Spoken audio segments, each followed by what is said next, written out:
is dealing with people, being able to talk to them and whatnot. And a lot of that is fueled by emotions. People are so 100%. involved Yeah. with their thought process that they don't want to be wrong, and they get so angry, they get so emotionally involved.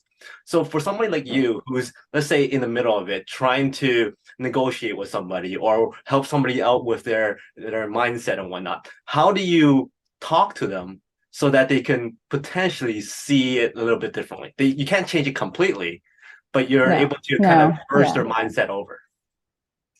I think one of the things is you have to, it's kind of like people have to be willing to be open. Like, can't force anyone to change their thoughts or opinions or anything like that. And if they're 100% dead set in their ways, even, it's difficult enough to even change ourselves, even when we want to, and even when we know it's a good thing, like being healthier, right?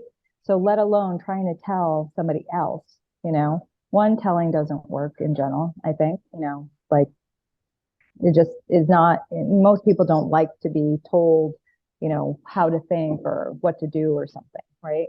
Except in maybe unusual circumstances where they acknowledge that I have no clue. But most of the time, if it's a choice about our own life or things like that, then we're kind of like, I know it's my life, my choices, so forth.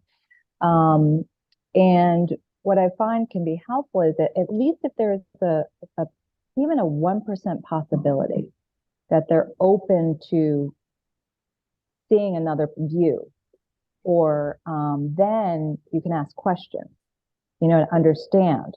Because a lot of times it's not the surface level answer, we say, you know, um, there's like an exercise you can do. Be like, well, say, for example, someone that I'm trying to hire maybe or interview, they say, I'm like, well, what are you looking for in your life? Like, what do you want? And they're like, oh, I want to make more money, say. Like, okay, well, why is that important to you? Mhm. And, it's pretty common answer, but if you keep on digging down, right, and asking like, why is that important to you?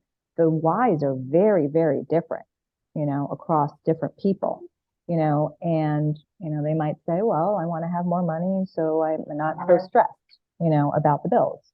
That's one way. Or they want more money because they want to be able to take a vacation. That's another, feeling, right?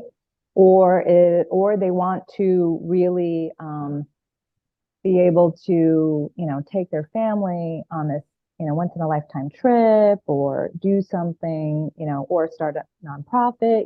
There's all these different whys, so that's what's most interesting to me.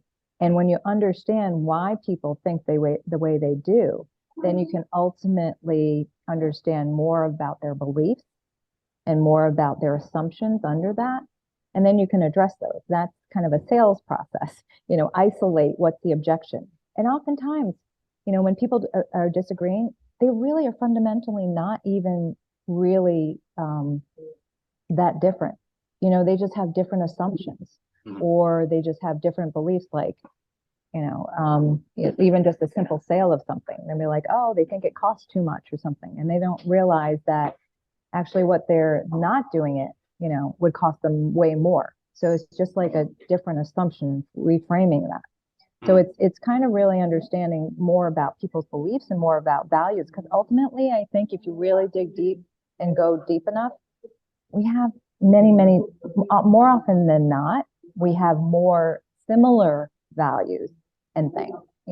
Everyone wants to have more, more safety, more freedom, more options, be able to have less stress, less, more health, like it's kind of universal, those things. Mhm. Right. So I think if we were all focused on ultimately how we're all part of the human team, I think then we can all learn to how to work together better.